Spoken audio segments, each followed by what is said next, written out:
For my short film, Don't Save Me, I decided to go a darker route in my storyline. I decided to make it a dark themed story, and that's reflective in the type of color corrections that I did. I emphasized a lot of the shadows, I de-emphasized highlights.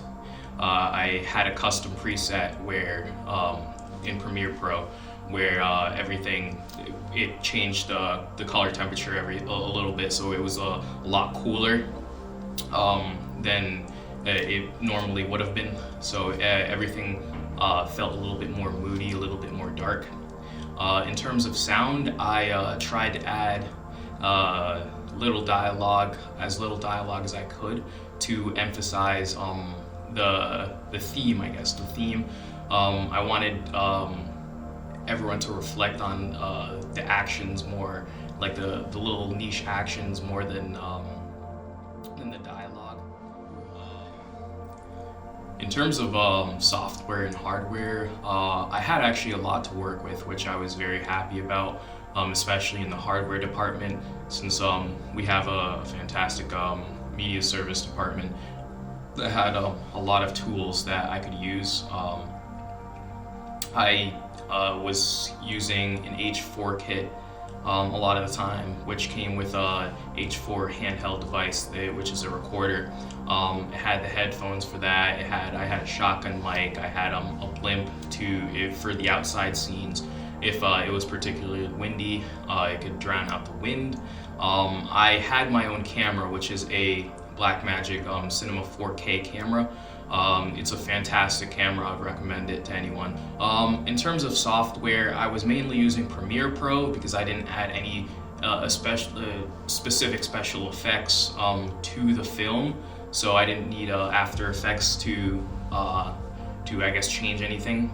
Premiere Pro provided me with much of what I really needed, and I also used Audition just a little bit for some audio parts that were giving me some difficulties. I tried to noise cancel, so I had a lot to work with.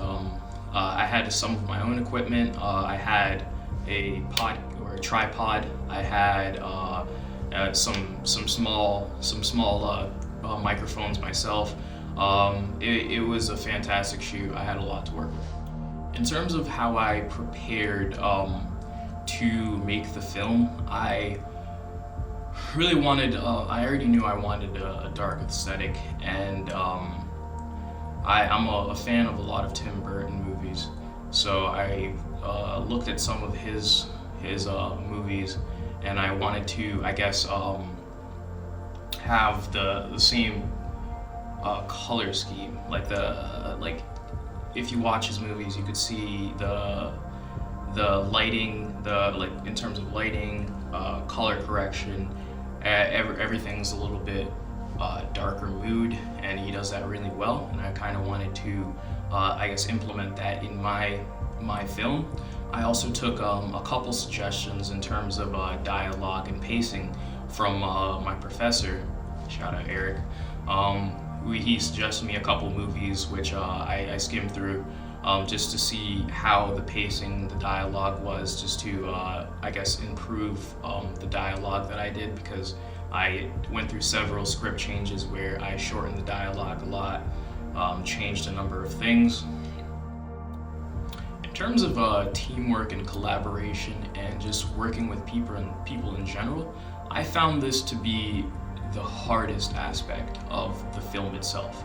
I'm sure if everyone producing a film, it's very tough creating schedules for people to accommodate or follow with, and even if you do create a schedule, anything can happen and people drop out at the last minute, which happened a couple times during shooting, which made it extremely difficult to get the shots that were needed.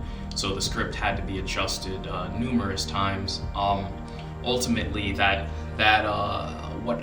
what I feel might end up holding the film back a lot, is because the film is not drastically different, but it's very different than what it originally was supposed to be, because of all the changes that I need to make with how many people I needed to work with, collaboration, teamwork, all that stuff. So a lot of finesse, I guess you could say. A lot of finesse was needed to be made to the film, to the dialogue, to a lot of the things in general, which ultimately I feel like with what I had, I think I made it work, but I definitely could be more satisfied with how things happened, and I put a lot of what the downfalls on the movie or the film through what happened with team collaboration and trying to set everything up, because that ultimately is one of the most important parts, probably the most important parts in creating a film, because it's usually about the people themselves.